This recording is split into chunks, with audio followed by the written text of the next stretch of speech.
The year is 1915. Europe is burning.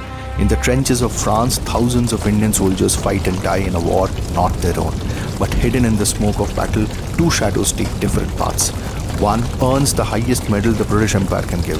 The other, slipping through no man's land, crosses to the enemy and plots mutiny in India. Two men, same tribe, same war, opposite destinies. This is the untold thriller of India from World War I. Mir Dast was born in the rugged lands of Tira in India's northwest frontier province. He was born into an Afridi tribe. Afridis were known for their martial spirit and turbulent history with the British Raj. Mir Dast, however, chose the path of a soldier, serving in the British Indian Army, then the largest volunteer army in the world. The fateful day came on 26 April 1915 at Ypres in Belgium. The Germans had unleashed a horror never seen before: chlorine gas. This was the first time in the world that chemical weapons were used.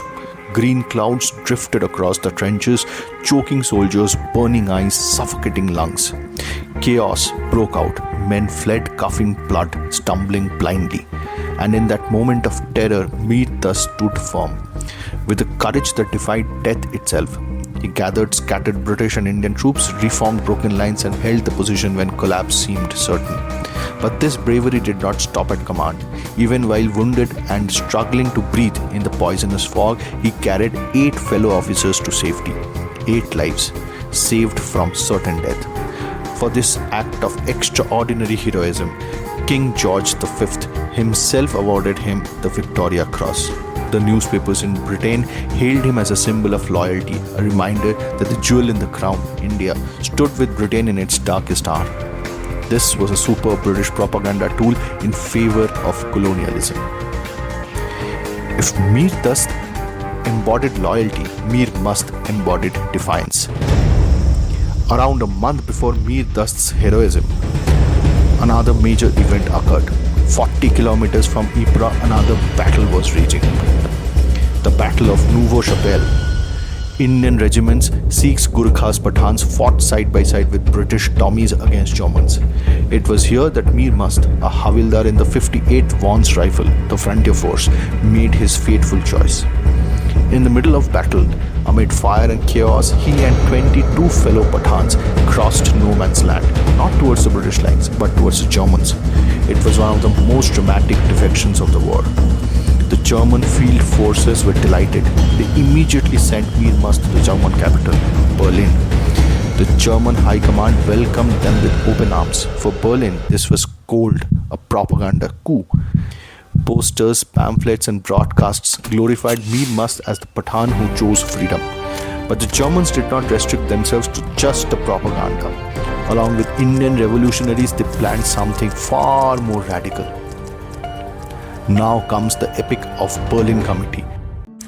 In 1914, as the war began, Indian students, nationalists, and exiles in Germany formed a secret group in Berlin. Leaders like Virendranath Chattopadhyay, Chempak Raman Pillai, Bhupendranath Datta sought to turn the war into an opportunity for India's freedom.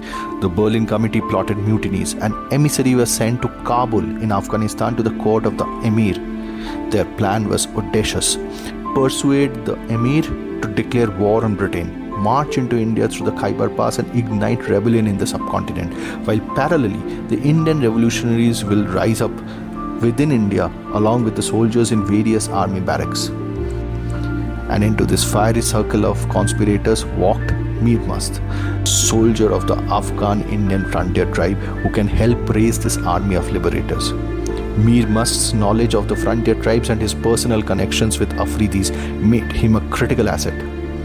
He promised that if German arms reached the frontier, thousands would rise.